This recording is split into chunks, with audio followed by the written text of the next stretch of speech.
Any hope of an upset? Not so.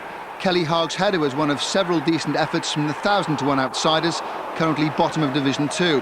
For Chelsea, this effort from Neil Shipley, saved by Barnet player-manager Gary Phillips, was about as good as it got for them. And Phillips will have Ray Clements in his managerial partner from tomorrow.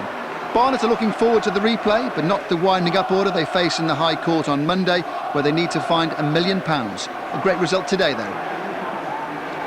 Southampton with problems aplenty, struggling in the Premiership and distinct... Thank you. Well, in the trial run... ...to winding-up order. The case at the High Court in Liverpool was adjourned for 2 months as the club seeks to clear debts of £1.7 million. The decision is a huge relief to new general manager Ray Clements, who's been sizing up the strengths and weaknesses of the playing staff as he took his first training session. Back in the tracksuit, Ray Clements is back at the sharp end in football. These North London playing fields aren't too far away from the more glamorous surroundings of White Hart Lane, where Ray Clements enjoyed high-profile success as player turned coach. But the run-down clubhouse with no hot water is a world away from his glory days at Spurs and Liverpool. After being approached by former Tottenham chief executive turned Barnet chairman David Buckler and watching the Bees FA Cup goalless draw at Stamford Bridge, Clements made up his mind to try and mastermind Barnet's bid to escape relegation from the second division.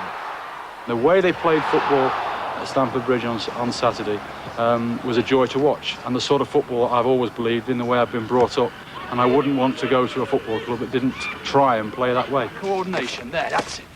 Life has hardly been a party at Barnet, but Ray Clements is still a gatecrasher, halfway through a troubled season on and off the pitch. He'll work in tandem with Gary Phillips, who took over as player manager in August. But the long-serving goalkeeper knows from now on it's the general manager who'll be calling the shots. It's going to take us a few weeks, obviously, to gel. Ray's big enough and been in the game long enough to know that, you know, if the working relationship goes according to plan, then we should be OK. But he's not coming in to make sweeping changes. You know, he likes the way we play. He likes the way we do things. Obviously, his experience by being at other clubs will hopefully G us up in some respect as well. And if we learn from him and, like I said, we get up that table, then it'll only be the best thing that can happen to Barnet Football Club. But Gary Phillips, to be fair to him, has done a marvellous job here in terms of the first day of pre-season. He only had 4 players here. He's built a squad together which has got a fantastic spirit.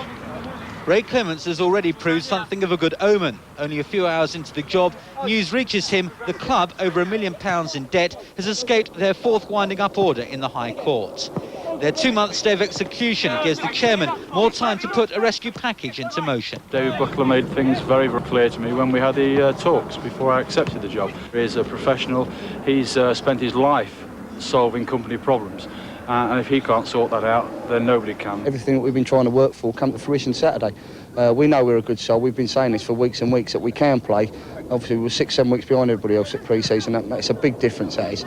But, you know, anybody who watches Saturday can see that we can play football. We can dig in when we need to. We've always said we might need 1 or 2 to strengthen our squad, but Ray's obviously going to come in and perhaps sort that side of things out. But we believe we're a good side, and we believe we can get out of it, and we believe that we can go to Chelsea next week and have another good game.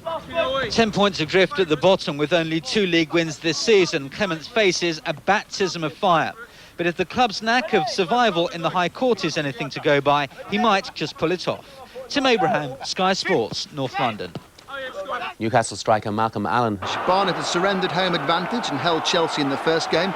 Not tonight. Craig Burley made ground, evaded the challenge and put the Premier League side ahead after 25 minutes. A minute before half-time, 1-0 became 2-0. Burley again. This time his flick released Gavin Peacock. It was a narrow angle, but the ball reached its intended target. Any hopes of a comeback were shattered 3 minutes into the second half. The Barnet penalty area was like a pinball machine. Mark Steen was there. He claimed his 7th goal in 7 games, and Chelsea were cruising. Sinclair released Shipley, and Chelsea were on their way to a very comfortable passage into round 4. 4-0 tonight. Sheffield Wednesday at Stamford Bridge in the next round. Particularly good.